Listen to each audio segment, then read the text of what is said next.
I never thought I'd be in this situation, but here I am. My name is Lily, 28F, and I'm engaged to Alex, 30mm. We've been together for 5 years and are planning our wedding for next summer. Everything was going great until a few weeks ago when my parents dropped a bombshell on me. I grew up in a small town where everyone knew everyone else's business. My parents, Linda, 58F, and Robert, 60YM, were well-respected members of the community. Dad owned a successful local hardware store, and Mom was a teacher at the elementary school. They were always involved in community events and had a wide circle of friends. Among these friends were the Millers, Tom, 55M, and Karen, 53F. The Millers were fixtures in our lives for as long as I can remember. They'd come over for barbecues, we'd go on camping trips together, and their kids were around my age. On the surface, they seemed like the perfect family friends. But as I got older, I started to notice things that made me uncomfortable. Karen always had a way of making backhanded compliments that left you feeling worse about yourself. Tom had a habit of joking in ways that felt more like bullying. Their kids seemed to take after them, always finding ways to one-up others or spread gossip. But my parents never saw it that way. To them, the Millers were salt-of-the-earth people who could do no wrong. When I was 23, fresh out of college with a degree in marketing, I landed a job with a startup in the city, about 3 hours away from my hometown. It was an exciting opportunity, but the city was expensive, and entry-level salaries don't go far in a place like that.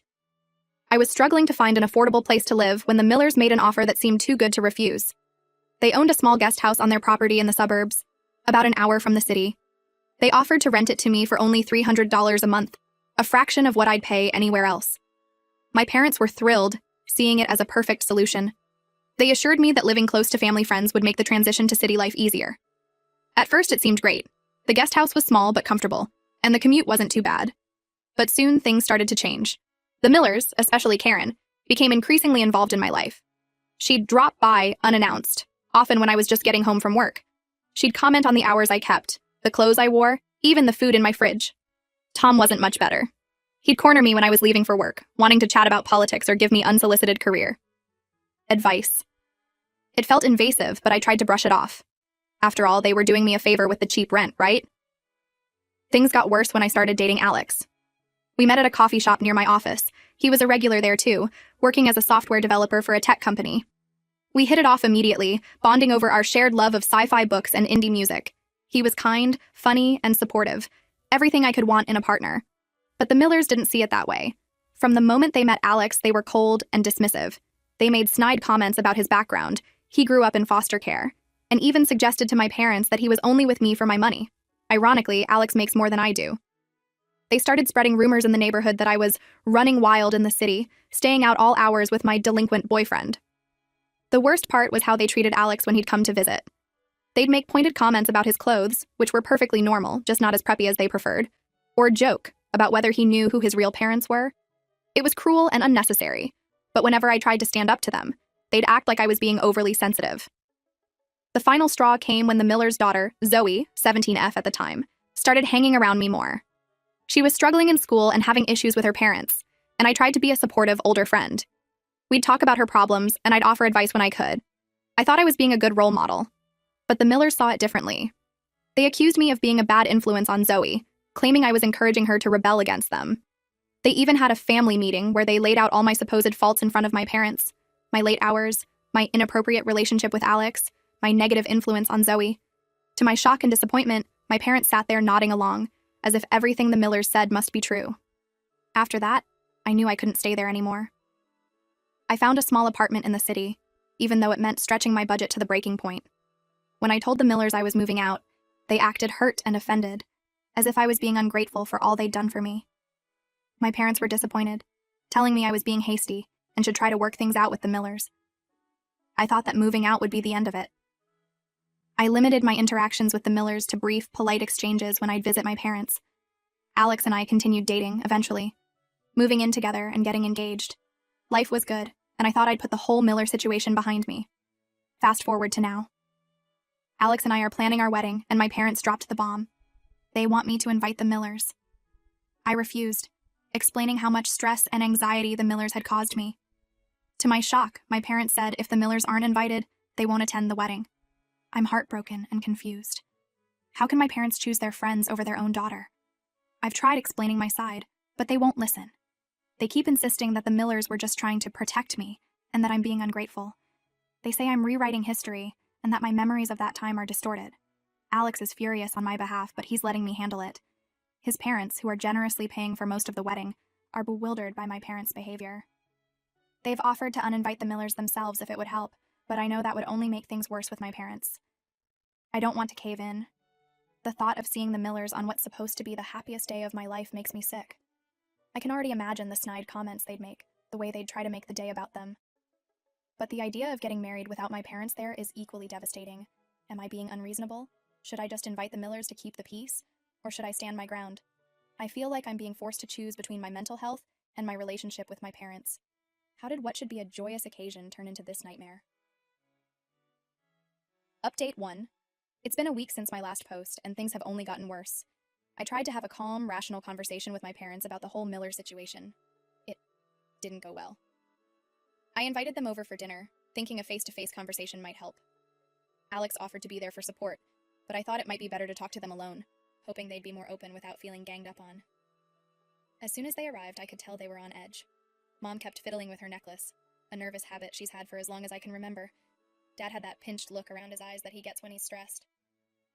We managed to get through the meal with some stilted small talk about the weather and Dad's store, but as soon as I brought up the wedding, all hell broke loose.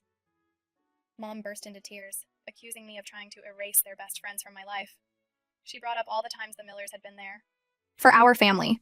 When Dad had his heart scare a few years back and the Millers helped out at the store, or when they'd watched me as a kid when Mom had to go take care of Grandma after her surgery. She made it sound like I was spitting on years of kindness and friendship. Dad got red in the face and started listing all the ways the Millers had helped me.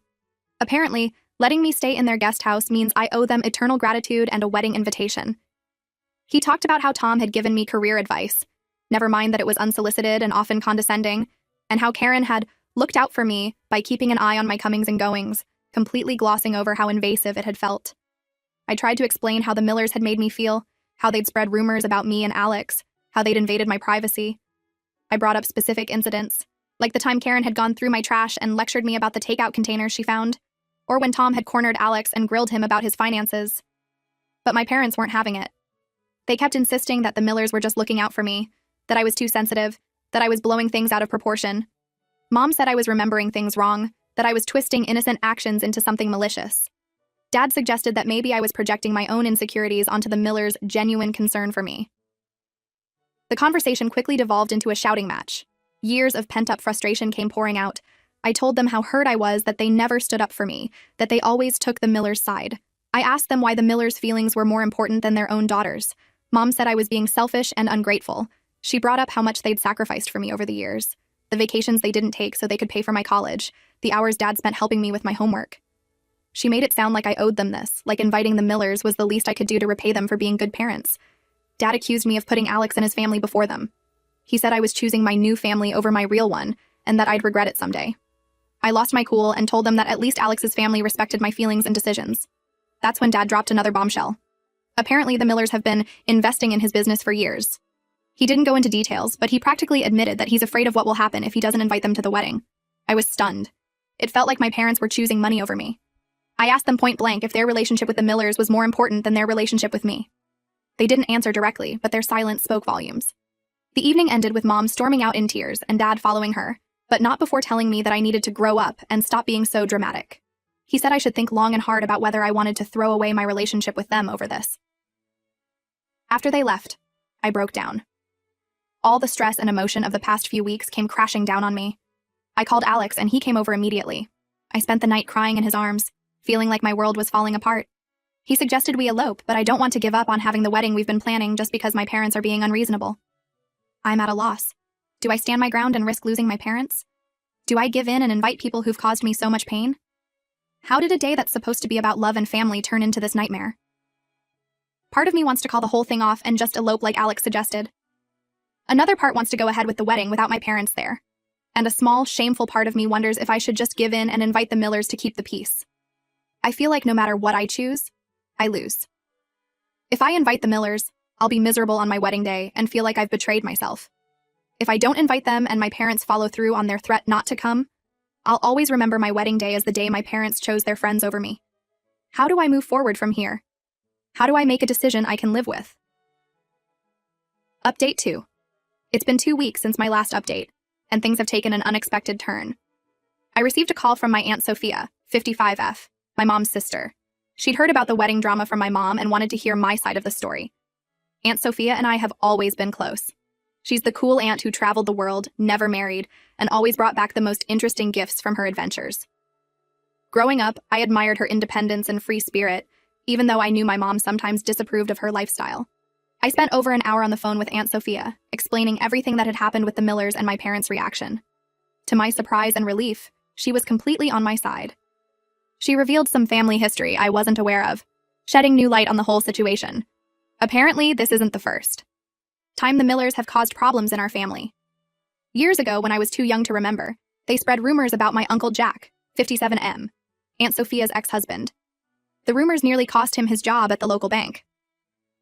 Aunt Sophia didn't go into all the details, but she said the Millers had accused Uncle Jack of some kind of financial impropriety.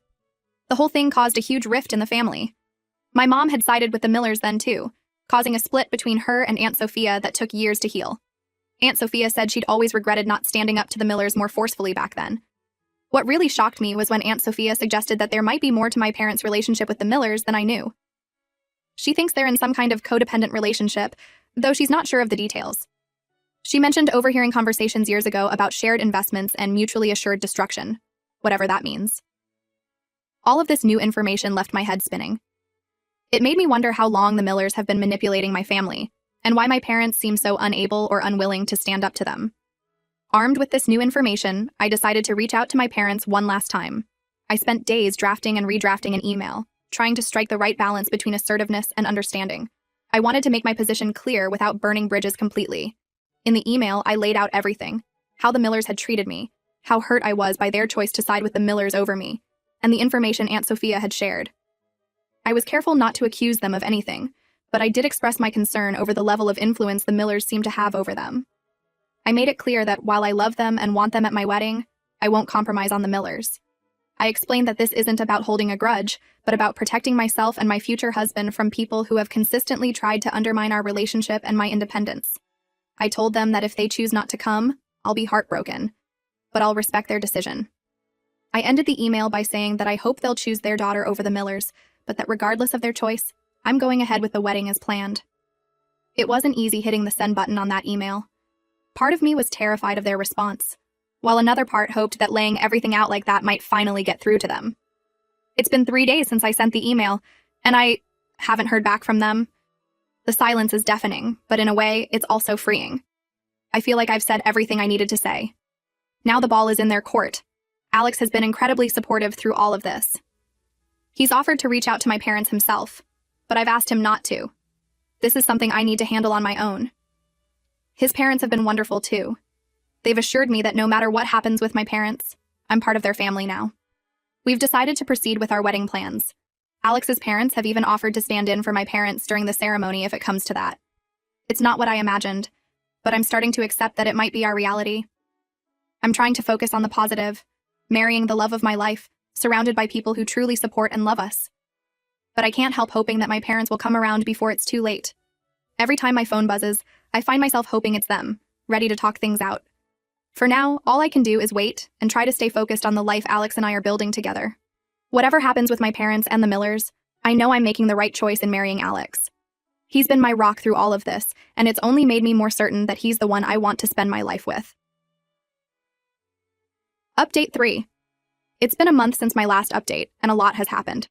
First, the good news. Alex and I got married last weekend. It was a beautiful ceremony, filled with love and joy. But getting there wasn't easy. My parents never responded to my email. As the wedding day approached, I had to face the harsh reality that they weren't coming. It was hard, but I had amazing support from Alex, his family, and our friends. Aunt Sophia stepped up in a big way, offering to help with last-minute arrangements and providing emotional support throughout the process. The day before the wedding, I received a text from my mom. It was brief and cold. "Your father and I are disappointed in your choices, but we still love you." No mention of attending the wedding. I didn't respond. I couldn't bring myself to engage in another fruitless conversation. On the morning of the wedding, as I was getting ready with my bridesmaids, I got a call from an unknown number. It was Karen Miller. Somehow she'd found out about the wedding, I suspect through my parents. She started berating me for not inviting them, saying I was ungrateful and that I'd regret this decision. I hung up on her and blocked the number, my hands shaking with anger and stress. despite this drama, the wedding was perfect. Aunt Sophia walked me down the aisle in place of my dad. Seeing her there, proud and supportive, helped ease the ache of my parents' absence. Alex's parents gave beautiful speeches that brought tears to my eyes. Our friends surrounded us with so much love and support that I almost forgot about the empty seats where my parents should have been. Almost. The ceremony was everything we'd hoped for. We wrote our own vows, and when Alex promised to always be my partner and my family, I felt a wave of peace wash over me. We danced, laughed, and celebrated with the people who chose to be there for us. The day after the wedding, still basking in the afterglow of the celebration, I woke up to find my social media flooded with messages. My mom had posted a long, dramatic status about how her ungrateful daughter had abandoned her family and broken her parents' hearts. She'd tagged the Millers in it, and they'd added their own comments about how they'd done so much for me. I was furious. This was the last straw. After taking some time to calm down and discuss it with Alex, I decided it was time to tell my side of the story. I made my own post, detailing everything the Millers had done, how my parents had chosen them over me, and how they'd tried to manipulate me. I ended it by saying that while I love my parents, I won't tolerate toxic behavior in my life anymore. The response was overwhelming. Friends, extended family, and even some of my parents' acquaintances reached out to offer support. Many shared their own stories of dealing with the Millers' manipulative behavior. It seems their reputation in the community isn't as stellar as my parents always made it out to be. As for my parents, they've gone radio silent. I don't know if they've seen my post or what they think of it. Part of me hopes this will be a wake-up call for them, but I'm not holding my breath. For now, I'm focusing on my new life with Alex. We're leaving for our honeymoon tomorrow, and I'm looking forward to some peace and quiet. When we get back, I plan to start therapy to work through all of this. I know it's going to take time to process everything that's happened. It's not the happy ending with my parents that I'd hoped for, but I'm at peace with my decisions. I chose to prioritize my mental health and my relationship with Alex, and I don't regret it. If my parents ever decide to respect my boundaries and truly listen to me, I'll be open to rebuilding our relationship. But for now, I'm moving forward with my new family, the one I've chosen.